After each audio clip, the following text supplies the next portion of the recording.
committee hearing as a subcommittee until we get our quorum established. Before I begin, I want to welcome the St. Francis Elementary School, the fourth grade. Teacher Dan Reynoso is here, and also Jacqueline, who is the daughter of our consultant Robert, is here as well. So welcome to St. Francis Elementary School.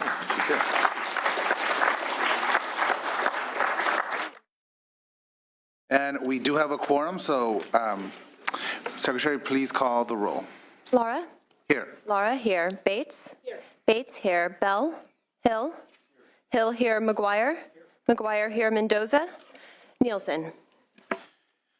Very well. We have 54 bills to hear today, members and audience. 3 will be eligible for a vote, and all of the remaining measures are suspense items.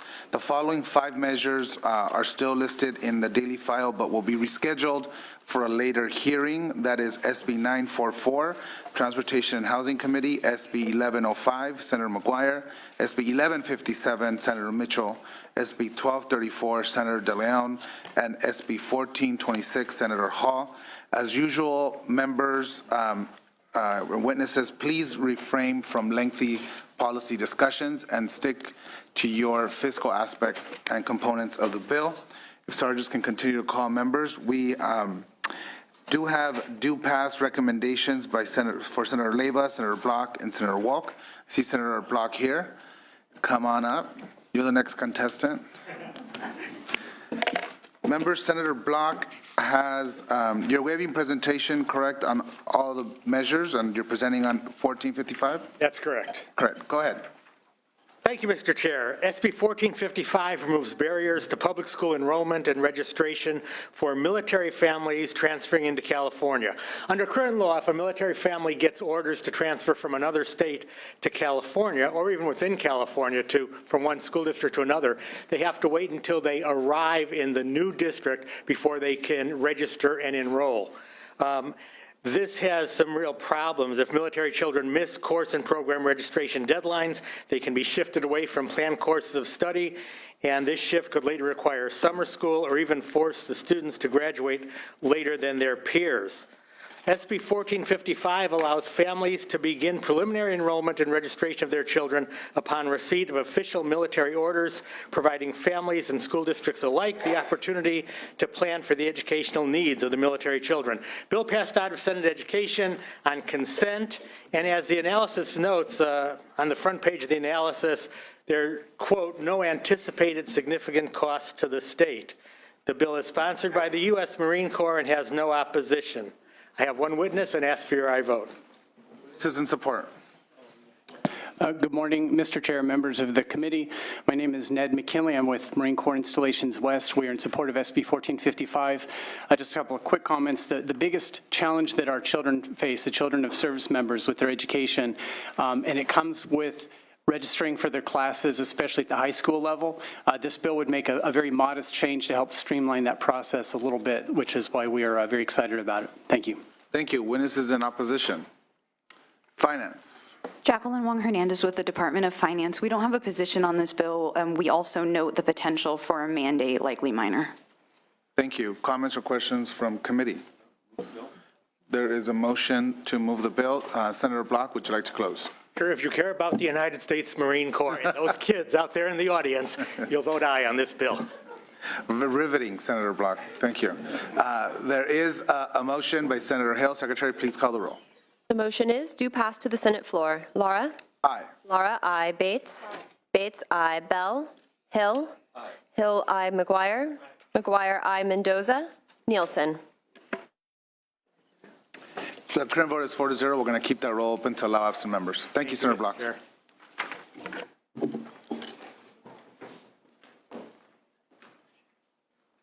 We don't have any other authors yet. We're going to move through the agenda, beginning with Senator Leyva's measures. That is SB 813. That members, that's SB 813. Witnesses in support. Witnesses, oh, here we go. Buenos dias. Good morning. John Lovell, on behalf of the Association for Los Angeles Deputy Sheriffs, Association of Deputy District Attorneys, California Association of Code Enforcement Officers, California College and University Police Chiefs Association, California Narcotic Officers Association, LA County Professional Peace Officers Association, LA Police Protective League, and the Riverside Sheriffs Association, all in support. Thank you. Additional witnesses in support. Witnesses in opposition. Finance. No file. No file. Comments or questions from committee? Seeing and hearing none, without objection, we move this item to the suspense file. Moving on to SB 878. Members, SB 878, Senator Leyva. Witnesses in support. Witnesses in opposition. Finance. The Department of Industrial Relations anticipates $1 million to $3.6 million needed from the Labor Enforcement and Compliance Fund for new staff to process the additional wage and retaliation claims. We would note that any new request for resources would be evaluated as part of the budget process. I'm going to give them 3 more minutes. Comments or questions from committee? Seeing and hearing none, without objection, we move this item to the suspense file. Moving on to SB 1385. Witnesses in support. Witnesses in opposition. Finance. The Department of Finance is opposed to this bill because it could generate up to $5.5 million in general fund costs. The county currently estimates that it and at least 3 cities incurred a total of $22 million in response to the terrorist attack. If OES determines that all of those costs are reimbursable, and they may not, the entirety of the $22 million local cost, $16.5 million would be what the state would normally reimburse, and this bill would have us reimburse an additional $5.5 million, assuming the full cost. Thank you. Comments or questions from committee? Seeing and hearing none, without objection, we move this item to the suspense file. I see Senator Wolk. Senator Wolk, you have 2 items before committee today. You are waiving presentation on 1119, is that correct? That's correct. And you are presenting on SB 1386. I am. Go ahead. Thank you, Mr. Chair. Members, 1386 affirms the governor's strategy to protect and manage natural and working lands as part of California's effort to meet its climate change goals. The bill directs all relevant state agencies to consider this policy when establishing policies or granting guidelines relating to the protection and management of natural and working lands. 1386 will solidify funding eligibility for carbon sequestration projects on natural and working lands and will elevate the protection and management of these lands as part of California's efforts to meet our goals. The governor's identified key conservation and management of natural and working lands as a key strategy in meeting our goals. 1386 will ensure that the protection and management of these lands, including investment in projects, will be codified as an ongoing priority for California in meeting our long-term goals. The bill also supports public benefits for all communities, parks, open space, improvement of air and water quality, and flood protection. The bill has only minor and absorbable costs, and I have the bill's sponsor here to speak in support of the bill and answer any questions that you may have. We have received bipartisan support and no known opposition. I ask for your aye vote. Witnesses in support. Good morning. My name is Kim Delfino. I'm the California Director for Defenders of Wildlife, and we are the sponsors of this bill. A significant amount of carbon is stored in our soils and plants. In fact, 80% of carbon in terrestrial ecosystem is actually stored in soils. And globally, terrestrial ecosystems store up to 2,100 gigatons of carbon. So there are many things we can do to sequester carbon and to keep carbon in our soils as part of the state strategy. Conservation of natural working lands is one, no-till and low-till agriculture, mulching of crop residue, there's a whole laundry list. By putting the concept of the conservation and management of natural working lands as a key tool in our efforts to reduce carbon into state policy, and then directing agencies to consider this policy when they go about doing their business, in addition to not just grant funding, but other planning and policy work. We think this will be an important outcome. As Senator Wolk pointed out, this does not actually mandate an outcome in terms of a land use decision or expenditure of greenhouse gas reduction funds, so we don't believe it would create any kind of significant, or in fact, it's a minimal fiscal impact, but it is an important first step as part of the state strategy to reduce carbon emissions. Thank you. Thank you. Additional witnesses in support. Witnesses in opposition.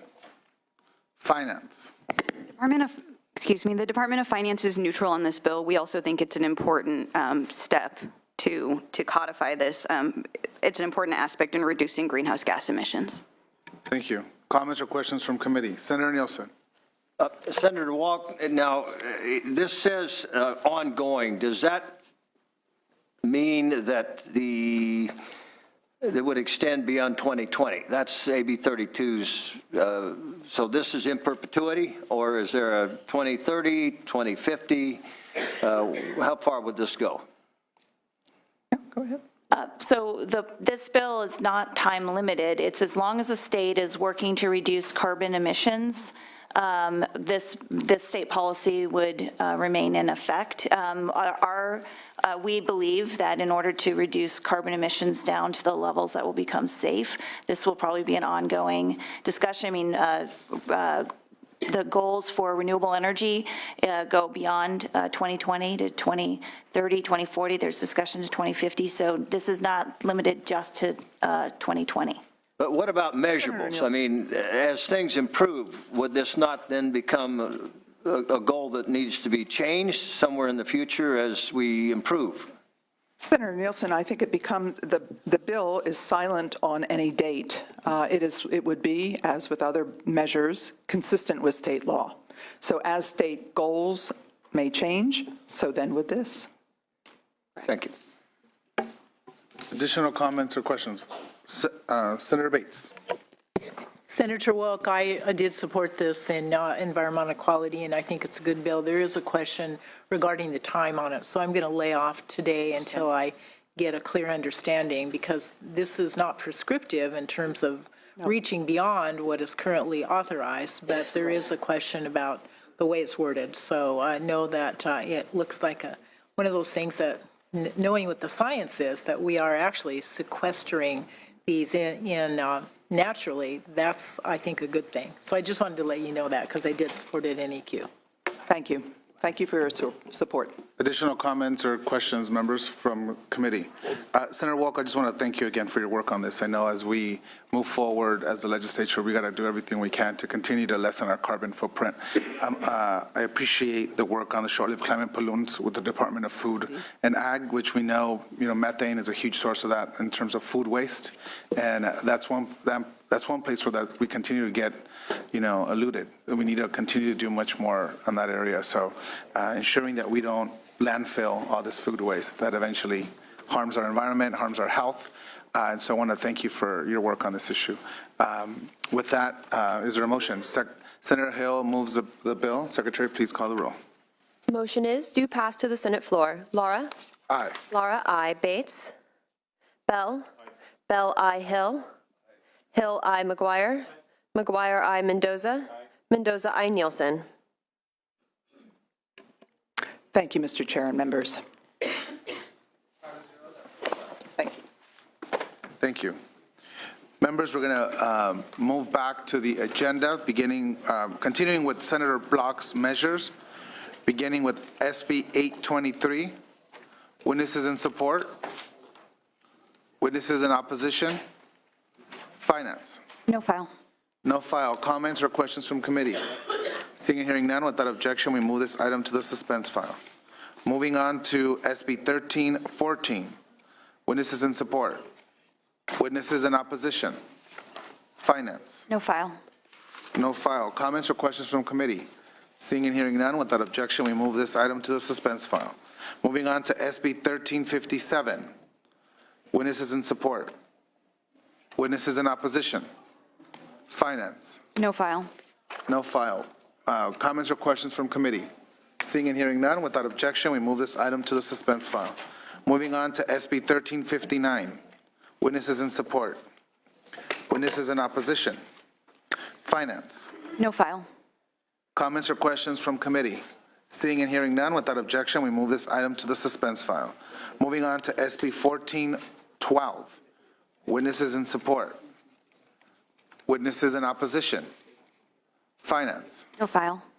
Comments or questions from committee? Seeing and hearing none, without objection, we move this item to the suspense file. Moving on to to Senator Hertzberg's items, beginning with SB 882. Witnesses in support. Witnesses in opposition. Finance. No file. Without comments or questions from committee? Seeing and hearing none, without objection, we move this item to the suspense file. Moving on to SB 1137. Witnesses in support. Witnesses in opposition. Finance. No file. Comments or questions from committee? Seeing and hearing none, without objection, we move this item to the suspense file. SB 1203. Witnesses in support. Witnesses in opposition. Finance. We don't have a position on this bill. We do note that CalPERS has identified $200,000 in IT costs. We think that overall, it doesn't have a significant impact, fiscal impact to the state. Thank you. Comments or questions from committee? Seeing and hearing none, without objection, we move this item to the suspense file. Moving on to SB 1349. Witnesses in support. Witnesses in opposition. Finance. No file. Comments or questions from committee? Seeing and hearing none, without objection, we move this item to the suspense file. Moving on to Senator Jackson's item, beginning with SB 900. Witnesses in support. Witnesses in opposition. Finance. No file. Comments or questions from committee? Seeing and hearing none, without objection, we move this item to the suspense file. Moving on to SB 917. Witnesses in support. Witnesses in opposition. Finance. No file. Comments or questions from committee? Seeing and hearing none, without objection, we move this item to suspense file. Moving on to SB 1200. Witnesses in support. Thank you, Mr. Chair. Members, Christopher Castrillo on behalf of the State Humane Association of California in support. Thank you. Witnesses in opposition. Finance. No file. Comments or questions from committee? Seeing and hearing none, without objection, we move this item to suspense file. Moving on to SB 959 by yours truly. Witnesses in support. Witnesses in opposition. Too late. The UC's too late.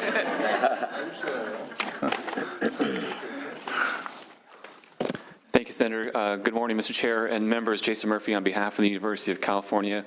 We are in strong opposition to SB 959. We've submitted costs to the committee in excess of $88 million. Fair to say that those include both general fund and other special fund medical center costs as well. We're looking at approximately $25 million for extra salary expenses, $62 million for extra benefit expenses, and a few hundred thousands of dollars for additional administrative expenses. With that, we remain opposed. Thank you. Thank you, Mr. Chair. Members, Mitch Seaman with California Labor Federation. Apologies for being late, but we are in strong support of this bill. Thank you. Comments or questions from committee? Seeing none, without objection, we move this item to the suspense file. Moving on to Senator Mitchell's items. SB 1001. Witnesses in support.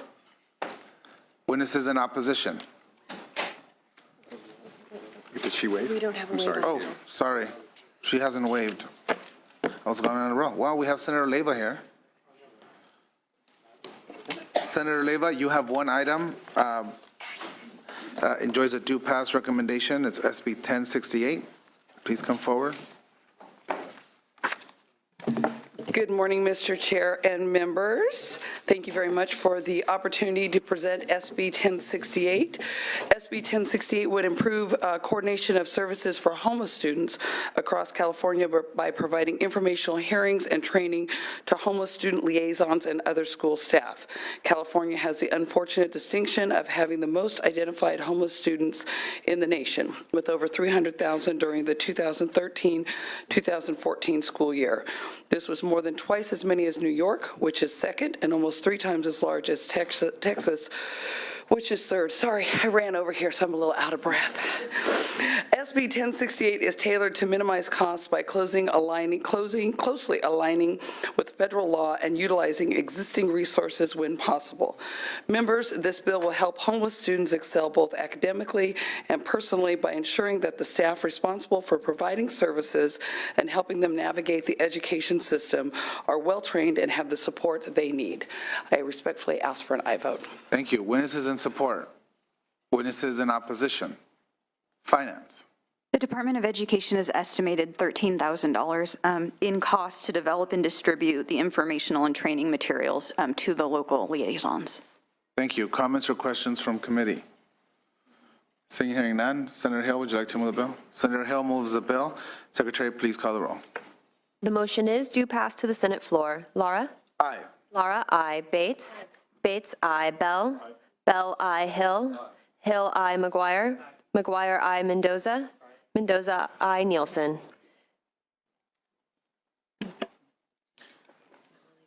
Yeah.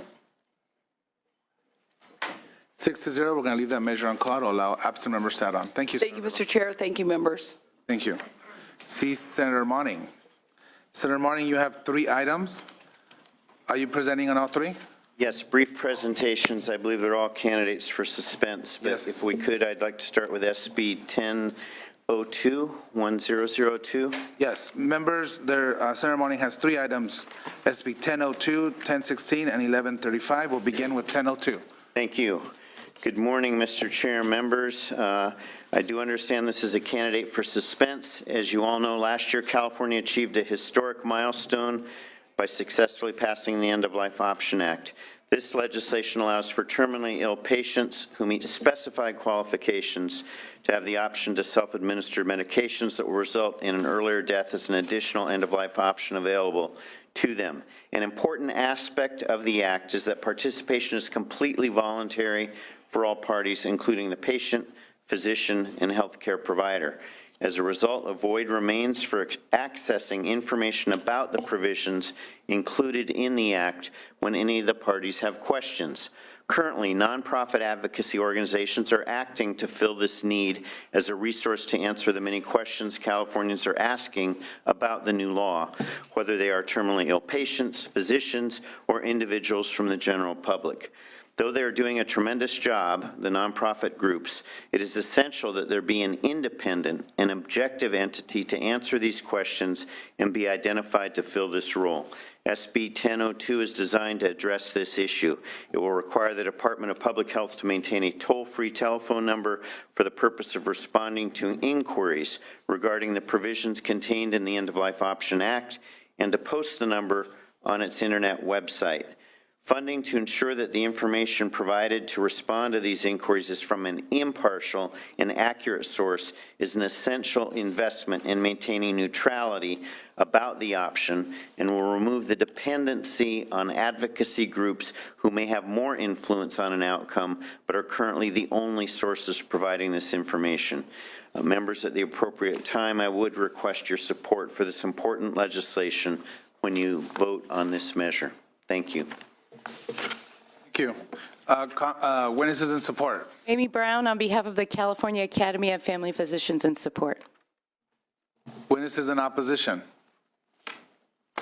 Greg DeGier, representing several disability groups.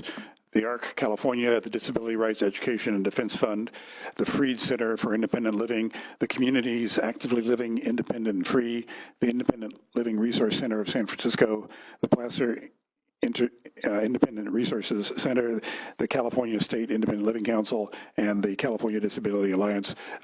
We oppose the bill as we oppose the bill that it's based on. However, we appreciate Senator Monning's explanation of what the bill is trying to accomplish, and we hope to be able to accomplish that too. We've submitted some amendments that we're discussing with Senator Monning. Thank you. Thank you. Finance.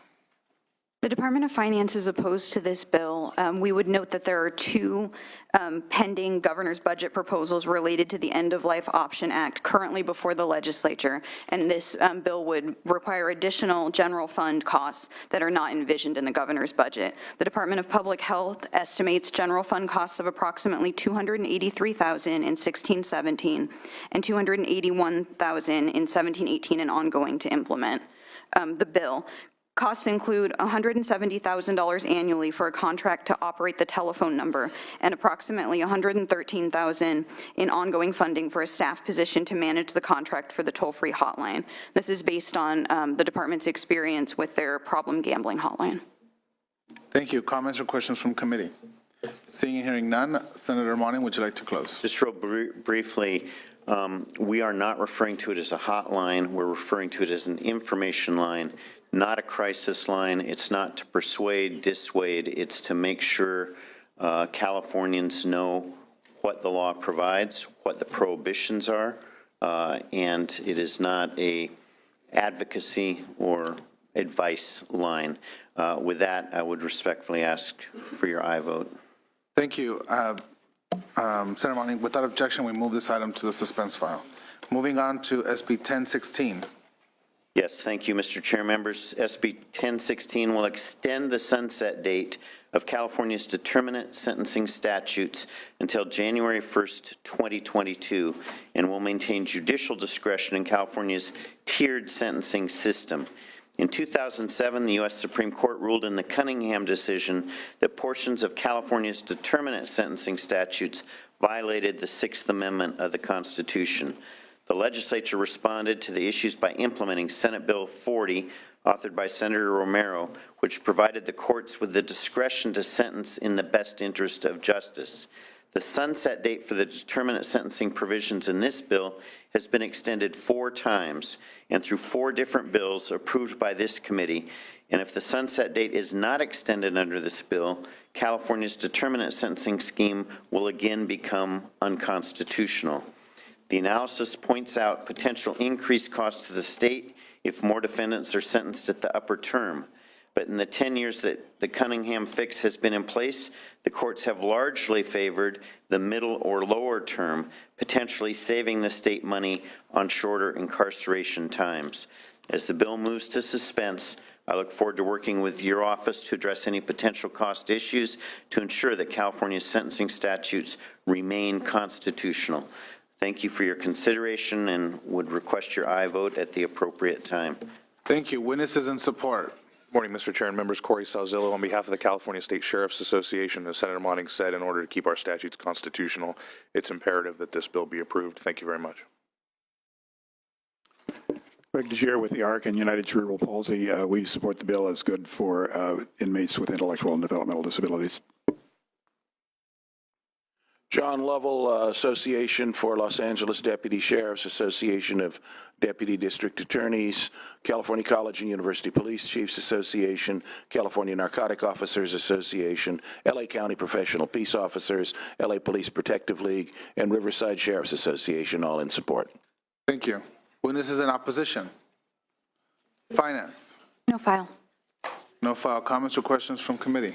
Senator Monin, would you like to close? I respectfully ask aye vote at the appropriate time. Thank you, Mr. Chair. Thank you. Without objection, we move this item to the suspense file. The last item is SB 1135.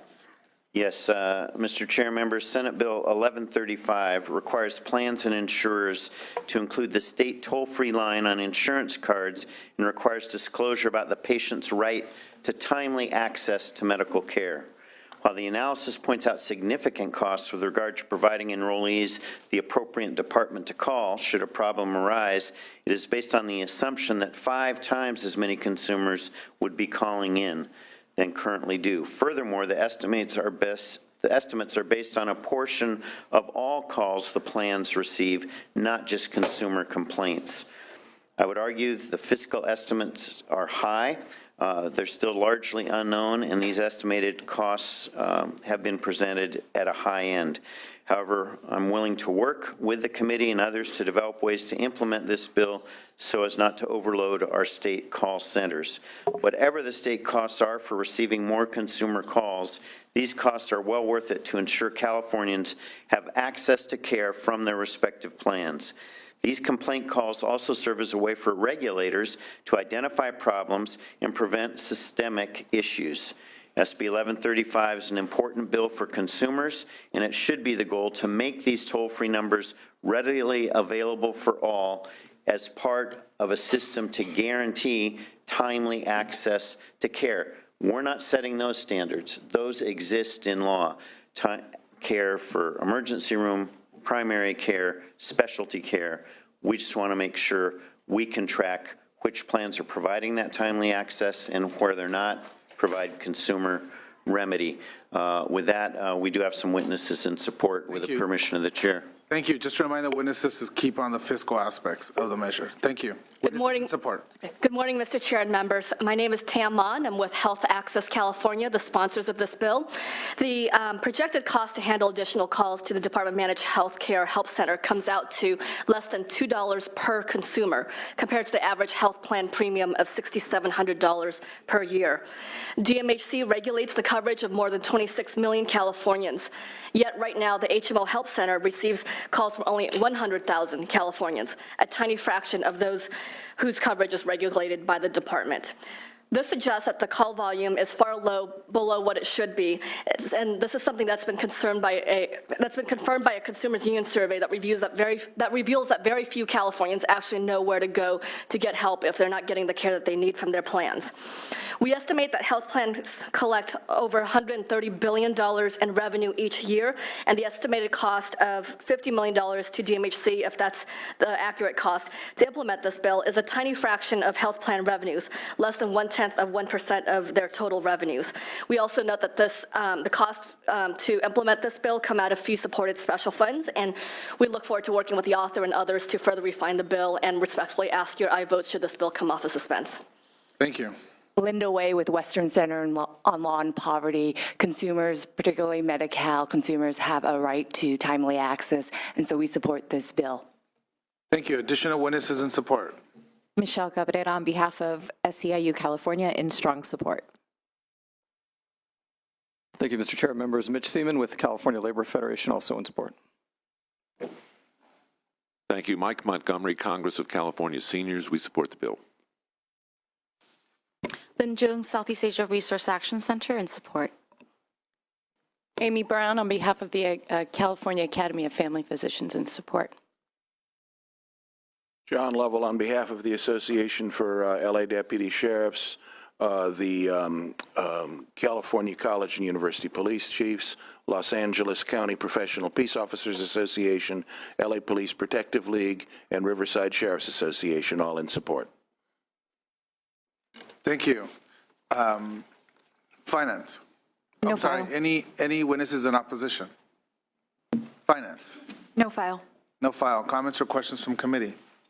Seeing and hearing none, Senator Monning, would you like to close? Thank you, Mr. Chair, members. I appreciate the opportunity to make these brief presentations and look forward to working with you to move these off suspense. Thank you. Thank you. Members, without objection, we move this item to the suspense file. Senator Hill. Senator Hill has one item, SB 1046. Members?